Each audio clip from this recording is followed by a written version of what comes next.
Hey everyone, welcome back to another episode of Chanel in the City. I'm your host, Chanel Omari, and we have a very special guest in the building today. He's a celebrity tattoo artist and has his own hot tattoo shop called Art to Ink. He's a music producer, and he's the star of one of my favorite shows on VH1, Black Ink Crew, airing as we speak. Please welcome my boy, Puma Robinson. Yeah, thank you. How are you? Chanel? I'm great. Good. You look so fabulous. Thank you. I'm trying. I got to tell you, I love your style. I appreciate that. And it's so fascinating to me because you're full-time working at the tattoo shop. Yeah. You have a child who's so beautiful. We'll get into that. Two children. Yes. And you still manage to look fly. Can you share the secret sauce? No sleep. Okay. A lot of internet. And knowing a lot of artists and creators, you know what I mean?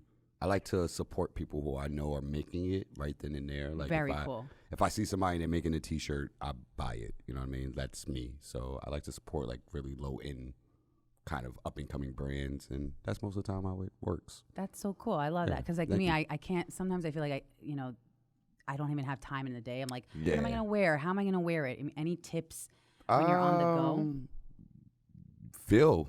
Honestly, I just dress how I feel, and I feel like I think most people don't do that, and that's why they're not. I think it's just in the moment, just how you feel. You know what I mean? That's a good answer. Whatever you feel confident with. Yeah, you know. So one of my favorite shows on VH1, currently airing, Black Ink. It's in its 8th season. Crazy Because let's talk. So reality TV. So I had one season on Bravo, and what people of a reality show called Princesses of Long Island. Okay. And what people don't realize is it's hard to have longevity. Yes. In the reality business, but in general in the entertainment business. And entertainment business in itself. You know what I mean? Just staying afloat. Yeah, exactly. So tell us how the show came about and how this ride came about of the longevity with this show. Honestly, they came to us. You know, like there was a guy who walked in and was like, you guys should definitely be on TV. And with that, we thought he was lying. Like, whatever, bro. Like, no, we're just young dudes in Harlem living our lives. And next thing you know, they're telling you VH1 wants you on TV. And we're looking at it like we were part of a lot of people don't remember, we were part of the new branding of VH1. Right. When they changed the logo and everything, VH1 Plus, and the logo that it is now, we were part of the new of that coming, and there were so many other shows that were part of that, and none of them made it but us. And it's so crazy to me because I swore we were going to get canceled after the first season. So you didn't even believe it would go this long? I didn't. No, I saw like Jenny McCarthy with us, and I was like, yeah, she's going to be on forever. They're going to make her like the new Oprah. Right. We're going to be canceled, man, quick. We're smoking weed and stuff, and I love that. Yeah, and then next thing you know, they're like keeping us on there. What do you think the success of having the longevity, is it because you didn't have expectations? Yeah, and I think it's the being just ourselves, like we always make fun of it. Like I remember when the first show first started, there was a storyboard, of what they wanted us to be. Right. Totally did not happen the way that storyboard was going, and I think that's what the audience loved. They loved the fact that you seen a kid get arrested on on a gun charge. You know what I mean? How many people actually are getting arrested on gun charges? And it was very relatable. Me having my daughter who's here now, I've seen so many men came up to me like, yo, I'm going through the same thing you were going through. And to see somebody doing it was very relatable. So I think that's what it really was. People just related is what. Now you had the tattoo shop before you got on the show, correct? Yes, the Black Ink Gallery was there way before the show came. We were always established as a business in Harlem, And so talk us about some of the celebrities that came to the shop that you had experience doing. It's funny because a lot of people that used to come in, we didn't know were going to be celebrities. Like I remember ASAP Ferg, you know what I mean? That was just Ferg to me. That's cool. And then all of a sudden he became a rapper, you know what I mean? Like Rocky, they became these rappers. I know them. So they were like regular people coming in, they're like, I want some tattoos, and you had no idea. No idea they were going to be that. You know what I mean? Like these were regular people who used to come in, get tattooed in Harlem because we were a young hip spot in Harlem at that time. And so many people, Freddie Gibbs, he's rapper out, like we didn't know he was going to be Freddie Gibbs. Right. He was just this guy that heard we have a dope shop in Harlem and came in and got tattooed, and next thing you know, they're popping, you know, like there's so many other people. I can't even remember all of them. Sometimes I see them and it's like, oh, you're that person. Wow, I didn't know that, you know, like we just had a vibe and they end up being like the head of marketing of like Adidas or some weird crap like that. You know? Yeah, I think that's the whole thing. Like the tattoo industry, I think is so popular, but some of us don't even realize it. Because like I like tattoos. I just probably wouldn't get one because I also probably wouldn't get buried because I'm a Jew. I have many Jewish friends that I know a lot about that. Yeah, and do they tell that to you? All the time. Like one of my like really close friend, her father, we always like made fun about that. But like, I'm just gonna get you like Pussy Slayer across your belly before you go. Good, like right before you go, like that's what we're gonna do. He's like, yeah, fuck it, you know, like I have a shout out to my Jewish community. I love you that. guys. Yes. Yeah, you know what I mean. I love that you have love for us. Yes, a lot. We're a tough crew, but you know what I'm saying. But you know, if you get in the mix, you know a lot. And now you left and came back. Yes. Which is so interesting to me. First of all, I mean, I'm sure you get this a lot, but you're one of my favorite people on the show. Like I only watched the show probably because of you.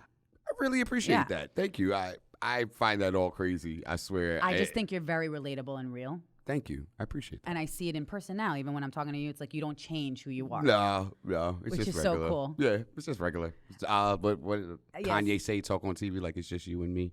Exactly. Yeah. And so you never let the fame get to your head. How did you? So talk to us about leaving. Why in and out, and then talk to us about how you didn't let it get to your head. Leaving at the time, I needed a little space away from it. You know what I mean? For not just me, but for my family, for my wife. You know what I mean? I felt like it was affecting her in a negative way. Mm-hmm. How so? Like with comments and negative comments, the hate, just like this was all new to us. Like we're not famous people. Like I know when you watch Love and Hip Hop and all these shows, these are famous people who are now on TV. Right. We were just regular humans. That all of a sudden you're on TV and you're like getting all this attention. So I, took a little hiatus from that, and just even for story reasons, you know what I mean? Like I wasn't taking the direction it was going, so I fell back for a little bit, and then we did Marriage Boot Camp, which was really dope. Loved it. Like I really had a great time in that. It was a really good experience. Like people don't realize you actually are getting counseling while you're there. That's what I was gonna ask. Did you feel like it helped the relationship authentically? It did. I learned love, listen, understand, and validate. Wow. Exactly. So I'm taking that in. That's you know good. what I mean? That's something that, it goes a long way in your relationship. And then you said being humble with the whole thing. Yeah, like how did you not let because you were on for, it's not like you were on for one season or 15 minutes of fame, a long time. Yeah, being in the music before getting into TV. I was into the music industry heavy. I was producing records and hanging out with rappers and doing stuff. I wilded out then. Right. I was living what they call rock star lifestyle. Enjoyed it. Really good time. Had fun. Then I got on TV and I had this little girl I had to make sure I took care of. So I think that's the first thing that humbled me, her. Kids. She's so beautiful too. Thanks. So well-mannered. Thanks. I'm in love with her. She has to be an actress. And I'm not trying to Kris Jenner you, but no, you know but what I'm what's saying? so funny? She runs up on me at 6 and says she wants to be a YouTube kid. That's cool. And do you support that knowing now the business? I do, but I want to still let her be a kid. But she was literally raised into the show business kind of in a way because she was born on it and all she's been seeing is show business. So I kind of have to do it, I guess, in a way. Yeah, I think if you moderate it. I just don't want to, you see them celebrity kids and they feel like they've been forced. I don't want her to feel like she's forced. You know what I mean? Right, like you want her to have a passion. Drew Barrymore. Right. Right. You want her to have actual passion and be like, Dad, I want to do this for me. I want to do this for me, yeah. And then when she doesn't, we'll stop. It's not like I'm going to be making her like Webster. That's cool. Yeah. And so then when you came back now to this season 8, how did that come about? Like, when did you feel like, okay, you know what, I'm ready to do this again? Well, first it actually happened a few times before, you know what I mean? Like, a lot of people didn't get to see it. Like, we tried, and it was all about getting the audience to really, you couldn't just throw Puma back into the fold, you know what I mean? And then also dealing with other cast members. Not everybody was used to me just coming back, and I had to make everybody comfortable, being the bigger man, talking about the situation. Communicating. Like, me and C's are really good now, it's not, it never happened. Which is crazy. And now you're also on Black Ink Brooklyn. Yeah, right? you know what I mean? Which We've congratulations to been, that. thank you. Yeah, and everything has been really good with that. And just even dealing with that, we were dealing with councilmen and borough presidents and thinking about me and his life. And like now we're dealing with politicians. It's like, holy crap, how the hell did we get this far, you know? And at least we get to do it together. Yeah, and how do you go from what you went through with Caesar, right, to now becoming partners and like opening up businesses and being friends? And all honesty, that's what we were before the problems. We were partners, business, like, you know what I mean? We were business partners and friends before the trauma, you know, and we let our pride in TV kind of get the best of us. And, you know, we got over it. That's amazing. You received an honorable award from the city recently. Yes. How does it feel? It's really dope, like I said, because I remember like having police and fire departments try to come and shut us down, and now they're giving us awards. It's like mind-blowing. I think that's so amazing too when you have like this story. When I say underdog in general, like some of us feel like we're never going to make it. I keep getting rejected. I keep getting in trouble. But I think what's so amazing about you is like you turn this negative into a positive, and you always make it seem to us it's limitless. I can give you like a really good one. I know it's going to sound so crazy, but it's a good one. I remember I got arrested one time for doing an event, and they told me I incited a riot. You know what I mean? Whatever. Kids came out. It was too many people. Cops ended up arresting me. Wait, they arrested you just for people hyping up? That's crazy. Yeah, well, you know, it's New York City. What do you expect?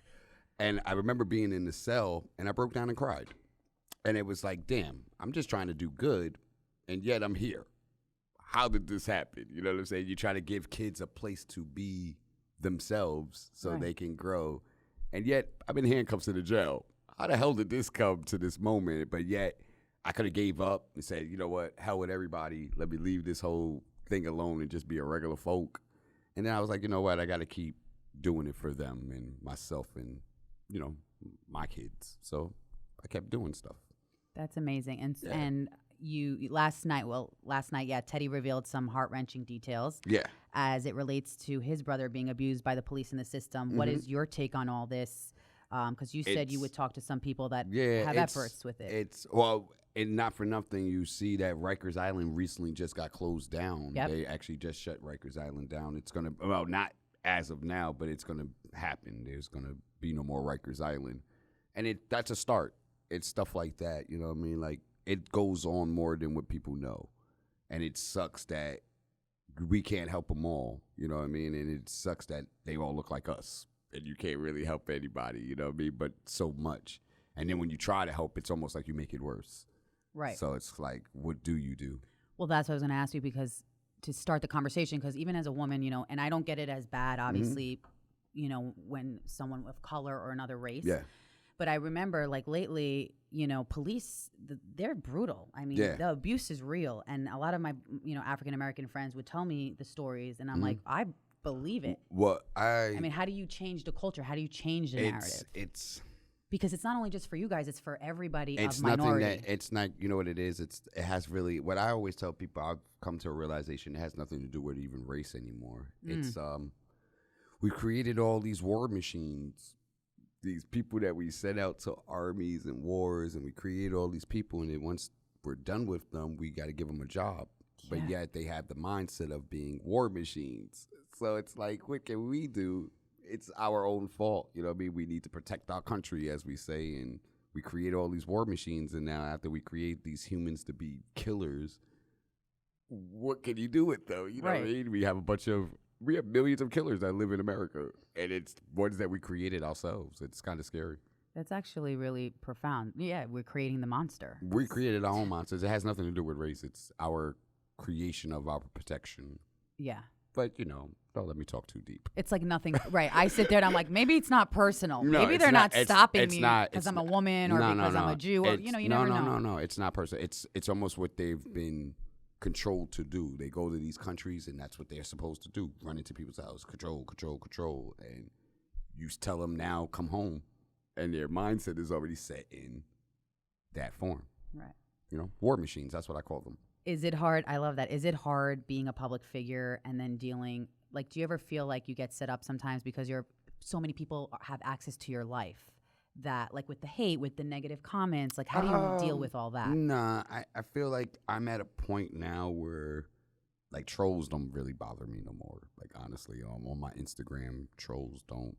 They know also I'm very witty, Right. so I will So answer. you'll send a comment I back. will send a comment back, and it will be kind of hurtful to them. So I feel like I stopped that a few years ago. Like trolls don't really go on my page and say nothing. Or most of the time, I just block them. You know what I mean? Like I really don't let stuff like that affect me. It's the internet. It's like a person who's not really that awesome. And I'm pretty awesome in America. Yes. Yeah, so I love that. yeah, I don't really let that stuff stress me. What can we expect from this season?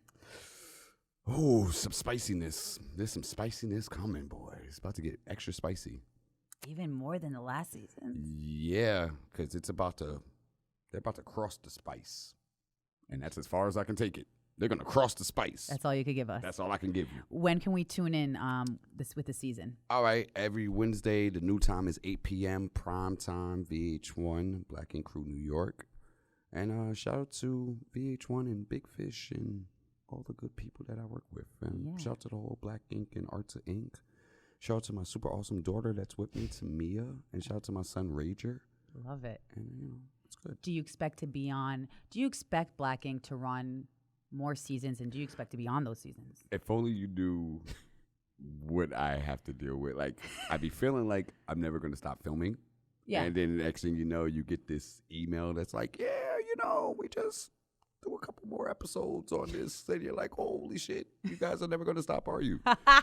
And that's a good problem to have, yeah, though, right? like one day I said it like, when is this going to end? And somebody just looked at me like, yeah, just, you guys are doing a little too good of a job. And it's like, oh, damn, it just doesn't stop, People like us, and I'm cool with that.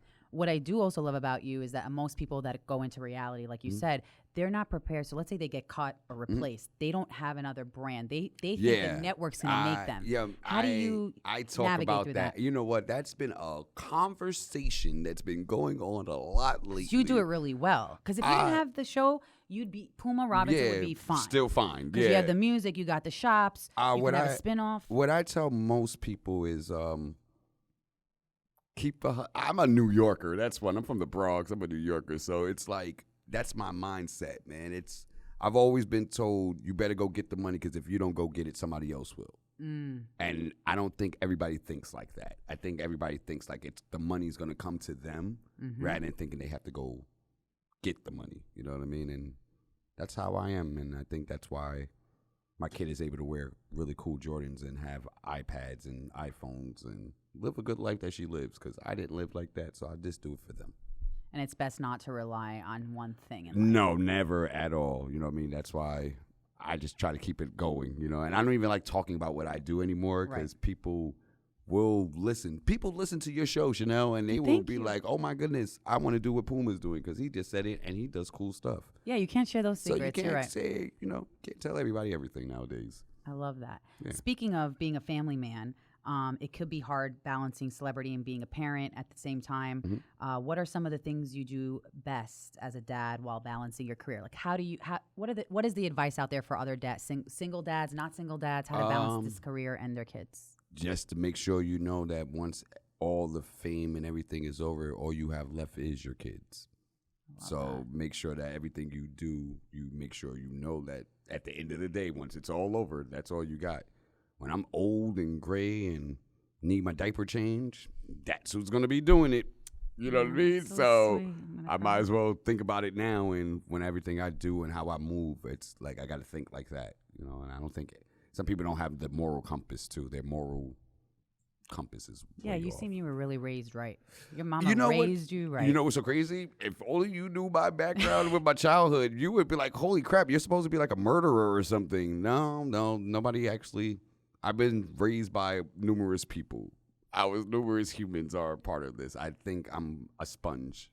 So you took like everything. You remind me of me. Like you take everything from who you respect, and it's not about like a parent, just about mentors. And mentors and respect, and it's like I have a lot of different random people I can respect. You know what I mean? From a drug dealer to a pastor in a church to a billionaire to my my Jewish friend's father that I love. You know what I mean? Yeah. Like, it's so many different people that I take a little bit from, you know, and I think that's why I am the way I am. I didn't let one solid image control me. I just sponged up New York City and became Puma. What made you probably get this asked a lot, but what made you become a tattoo artist in general? I got in trouble. I got arrested and I needed something to do. And I walked into a tattoo shop and it looked pretty cool. Honestly, that's what the answer was. You were like, literally, this looks cool. I'm like, this looks it. cool. There's girls here. There's people chilling. The music is blasting. And I had like art. I was living in the Bronx and it just made sense. It was something cool. I was really into music. Like, if it was up to me, this probably would have never happened in my life. I would have been like some Pharrell type, you know what I mean? Like, That's what was my mindset. But then this kind of took over, and sometimes you just got to follow the flow. And you have to like train to like, you can't just show up and be like, hey, I want to be a tattoo artist. No, there's training in there's it. training and practice and dealing with people. Your people skills have to be really good because you're hurting somebody. Yeah, that's true. Yeah. Very deep. Yeah. You got to let them trust you. Yeah. If you're going to hurt them, they got to trust you. They got to trust you. They got to, like, you know, let you do it. You can't just be hurting somebody and be like, oh, my God, you're a horrible person and you're hurting me. You know, so you want to kind of have a balance. Talking about music and how it has to do with art a lot. So you're still a music producer. You've produced major beats. A lot of them I love. Okay. You've also worked with Beyonce. Right? No, shit. No, I wish. Maybe I'm just putting. See, I keep putting things in the universe. Yeah, watch man, how you start working with her now. I'm gonna work with Beyonce. Well, you know what? I've been around the Carter family. Shout out to the Carter. That's probably what Shout out to the Carter family. You know, but yo, Jay-Z, hit up Puma tomorrow. But no, it's. But talk to us about your music, your vibe. Like, who would you want to work with? Well, right now, honestly, I don't want to work with anybody. I just want to kind of make a sound and explore from there. You know what I mean? I've been listening to a lot of different things, and I'm realizing that there's like you can make a sound just like a. You know what I mean? You don't even need people to talk on it no more nowadays. Yeah. You could be just a DJ playing sounds, and it works. You know, so. Maybe create a sound for the people. Do you think we'll be hearing new music from you soon? Maybe sooner than later. I don't know. Hopefully. 2020 is looking good. Any other business ventures in the works, projects? I am a marijuana connoisseur and advocate, and I'm definitely trying to work towards getting the whole the Puma strand thing going on. Oh, that would be dope. It would be pretty cool. Smoke the Puma strand. Right. Like, oh my God. Oh my God. Like Puma Kush. Anybody would want that. I just don't want the Puma company to sue me. That's the only thing. So we gotta figure out something, you know? Right. And I'm into the whole gaming industry and, you know, a little bit more into just doing different things, just a different vibe. And also I want to do voiceovers. I want to be like a black dad on a Disney channel. Oh my God, you have a great voice. Thank you. You also have a great voice for radio. You know what? You should do your own podcast about everything. I try to do it, and it's like I feel like I may speak something that helicopters will be over my business and people will come running down on me and take me out. You know what I mean? I'd be so scared for my fucking personal safety. So, yeah. Because I talk freely sometimes. Like my friends in my tattoo shop, it's like I think we scream NDA when I start talking freely. Right. Because you don't know who's around and I'm be just spewing my thoughts. You just have to be yourself too, right? Yeah, and that's what I tell people. You know, be comfortable in your skin, you know, and sometimes some people are not. And talk to us a little bit about, like, how do you party? Like, do you go out to these events? I don't party as much as I used to. I used to be like the Rage, you know what I mean? That's why my son's name is Rager now. But now I do events. I'm calm, collective. I like to, you know, I still wish I could party like I used to. I party like a rock star, but I got to get up at 6 o'clock in the morning and get kids dressed and do that stuff, you know. So you're a good dad. I mean, that's being a hands-on dad. Yeah, I'm in the mix. I'm out here. And things with your wife, they're going well. Yeah, you know what I mean? That's my pain in the ass. I love her. How long have you guys been together? 6 years. Oh, wow. That's a long time. Well, 9 years altogether, 6 years. That's a long time. Yeah. And what did you find from the marriage boot camp? What's that once? I know you spoke about it, but what's your advice out there for people who want to be in this industry? How do they successfully make it, and how can they successfully balance a family at the same time? Well, one, personally, you don't want to have somebody that's with you because you're famous. Okay, that's good advice. That's one thing. Me and her met way before fame. So that's one thing I always tell people. And then also is try not to fall to sleep with the drama. You know what I mean? Sometimes people have problems. They'll have a fight, and then they'll fall asleep with the fight. So then it almost like festers overnight, and it becomes worse. You know what I mean? Sometimes you just want to kill the vibe before you go to sleep. You know what I mean? Don't bring the bullshit to bed. And don't let other people in your relationship. And I know that sounds crazy because I'm on TV, but stuff that really goes on in my life, I don't let everybody see it, you know? Right. They and get you don't seem balance. like you're tempted by like outsiders, right? Because like a lot of people who find the fame, they'll be like, oh, this hot girl or this hot guy or this person texted me. We make fun of like stuff like that. Like we find girls attractive, and you know, I tell her don't be leaving me for no Idris Elba. You know what I mean? Like, you know, stuff like that. But well, you know, it's I'm not. They just want my money, and I'm broke anyway. So you're like, bitches, I'm broke. I'm broke. A lot of people don't know this, and those who know that you started the industry as a starving artist. Yes. What can you tell us about that side of Puma? The starving artist side. Oh man, that's probably my favorite time in my life, man. I feel like the best times in my life is when I was a starving artist. Like, it's nothing better than having $2 in your pocket and just enjoying your night. You know what I mean? Going to an open bar and you're VIP and you only have $2 in your pocket. You really? know? Like that's what I love about you, because not a lot of people would even say that answer. No, there's like it's such a struggle. No, it's there's like a whole realm of us, like a generation of people that they know about it. You know what I mean? Like some of them are famous now, but they know we used to crash open bar parties, corporate parties that we know we wasn't supposed to be in.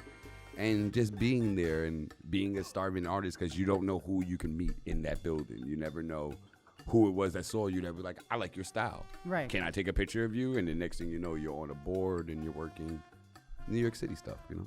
That's awesome. Yeah. Well, thank you so much, Puma, for being here. Thank you so much for having me. I really had a good time. This was great. Where can everybody follow you? Puma213 on all social media platforms. Art to Ink Studios, also on all social media platforms. VH1's Black Ink Crew every Wednesday at 8 p.m.